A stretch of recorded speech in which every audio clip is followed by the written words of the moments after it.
ഇന്ത്യയും റഷ്യയും തമ്മിലുള്ള സൗഹൃദം ഇരു രാജ്യങ്ങൾക്കും ഭാവിയിൽ എല്ലാത്തരം വെല്ലുവിളികളെയും നേരിടാൻ സഹായിക്കുമെന്ന് താൻ വിശ്വസിക്കുന്നതായി പ്രധാനമന്ത്രി നരേന്ദ്രമോദി പറയും. ഭീകരർക്കെതിരായ പോരാട്ടത്തിൽ ഇരു രാജ്യങ്ങളും ഒരുമിച്ച് നിൽക്കുമെന്നും പ്രധാനമന്ത്രി പറഞ്ഞു. ഇന്ത്യ സന്ദർശിക്കുന്ന റഷ്യൻ പ്രസിഡന്റ് വ്ളാഡിമിർ പുടിനുമായി ചേർന്ന് നടത്തിയ പത്രസമ്മേളനത്തിൽ സംസാരിക്കുകയായിരുന്നു പ്രധാനമന്ത്രി നരേന്ദ്രമോദി. വരുംകാലങ്ങളിൽ നമ്മുടെ സൗഹൃദം ആഗോള വെല്ലുവിളികളെ നേരിടാൻ നമ്മെ സഹായിക്കുമെന്ന് ഞാൻ പൂർണ്ണമായി വിശ്വസിക്കുന്നു. ഈ വിശ്വാസം നമ്മുടെ ഭാവിയെ കൂടുതൽ ശക്തിപ്പെടുത്തുകയും സമ്പന്നമാക്കുകയും ചെയ്യുക എന്നാണ് പുടിനെ നോക്കിക്കൊണ്ട് മോദി പറഞ്ഞത്. പഹൽഗാമിലെ ഭീകരാക്രമണമായാലും അമേരിക്കയിലെ ക്രോക്കസ് സിറ്റി ഹാളിന് നേരെയുണ്ടായ ഭീരത്വം നിറഞ്ഞ ആക്രമണം ആയാലും ഇത്തരം എല്ലാ പ്രവൃത്തികൾക്കും ഒരേ വേരുകളാണ് ഉള്ളത്. ഭീകരത മാനവികതയുടെ മൂല്യങ്ങൾക്ക് നേരെയുള്ള നേരിട്ടുള്ള ഒരു ആക്രമണമാണെന്നും അതിനെതിരായ ആഗോള ഐക്യമാണ് നമ്മുടെ ഏറ്റവും വലിയ ശക്തി എന്നും ഇന്ത്യ വിശ്വസിക്കുന്നതായി പ്രധാനമന്ത്രി പറഞ്ഞു. ഇന്ത്യ റഷ്യ ബിസിനസ് ഫോറത്തിൽ ഇന്ത്യ സജീവമായി പങ്കെടുക്കുന്ന കാര്യവും പ്രധാനമന്ത്രി സൂചിപ്പിച്ചു. ഇത് ഇന്ത്യൻ റഷ്യൻ വ്യവസായങ്ങൾ തമ്മിലുള്ള സംയുക്ത ഉൽപ്പാദനവും പുതിയ സംരംഭങ്ങളും ശക്തിപ്പെടുത്തുന്നതിനുള്ള ഒരു വേദിയായിരിക്കുമെന്നും അദ്ദേഹം പറഞ്ഞു. ഊഷ്മളമായ സ്വീകരണത്തിന്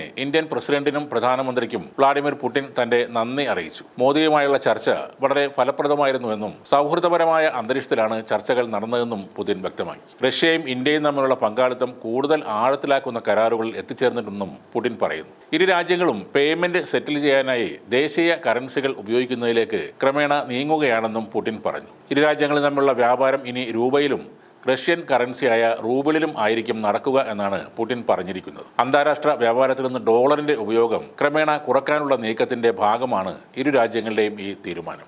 ആകെ 8 കരാറുകളിൽ ഇന്ത്യയും റഷ്യയും ഒപ്പുവെച്ചതായി പ്രധാനമന്ത്രി മോദി അറിയിച്ചിട്ടുണ്ട്. തൊഴിൽ, കുടിയേറ്റം എന്നിവയിൽ 2 കരാറുകളിലാണ് ഒപ്പിട്ടത്. ആരോഗ്യം, ഷിപ്പിംഗ് എന്നീ മേഖലകളിലും ഇരു രാജ്യങ്ങളും ഒപ്പുവെച്ചിട്ടുണ്ട്. റഷ്യയിൽ നിന്ന് ഇന്ത്യ കൂടുതൽ രാസവളം വാങ്ങുന്നതിലും ധാരണയായിട്ടുണ്ട്. 2030 വരെയുള്ള സമഗ്ര സാമ്പത്തിക സഹകരണ പദ്ധതിക്കും ധാരണയായി. സ്വതന്ത്ര വ്യാപാര കരാറിനുള്ള ശ്രമം തുടരുന്നതായും സംയുക്തമായി യൂറിയ ഉൽപ്പാദനത്തിന് ധാരണയായതായും മോദി അറിയിച്ചു. സൈനികേതര ആണവോർജ്ജ രംഗത്ത് സഹകരണം കൂട്ടും. റഷ്യ ഉക്രൈൻ സംഘർഷം തീർക്കാനുള്ള എല്ലാ ശ്രമങ്ങളെയും സ്വാഗതം ചെയ്യുന്നു എന്നും ഇതിന് എല്ലാ സഹകരണവും നൽകാൻ ഇന്ത്യ എപ്പോഴും തയ്യാറാണെന്നും ഭീകരവാദത്തെ ഒന്നിച്ച് നേരിടുമെന്നും മോദി വാർത്താസമ്മേളനത്തിൽ പറഞ്ഞു. ഇരു രാജ്യങ്ങളും തമ്മിലുള്ള ബന്ധം ശക്തമാക്കുമെന്നും കൂടംകുളം ആണവോർജ്ജ നിലയ നിർമ്മാണം പൂർത്തിയാക്കാൻ സഹകരിക്കുമെന്നും പുടിനും അറിയിച്ചിട്ടുണ്ട്. ലോകത്തിലെ തന്നെ ഏറ്റവും വലിയ ആണവോർജ്ജ നിലയങ്ങളിൽ ഒന്നാണിത്. ചെറു ആണവ റിയാക്ടറുകൾ ഉണ്ടാക്കാനും സഹകരണം ശക്തമാക്കുമെന്ന് പുടിൻ പറയുന്നു. റഷ്യൻ TV ചാനൽ ഇനി മുതൽ ഇന്ത്യയിൽ പ്രവർത്തനം ആരംഭിക്കുമെന്നും പുടിൻ വാർത്താ സമ്മേളനത്തിൽ അറിയിച്ചു. ഇത് സാംസ്കാരികമായ പരസ്പര സഹകരണത്തിൽ നിർണായകമായി മാറുമെന്നാണ് പ്രതീക്ഷിക്കുന്നത്.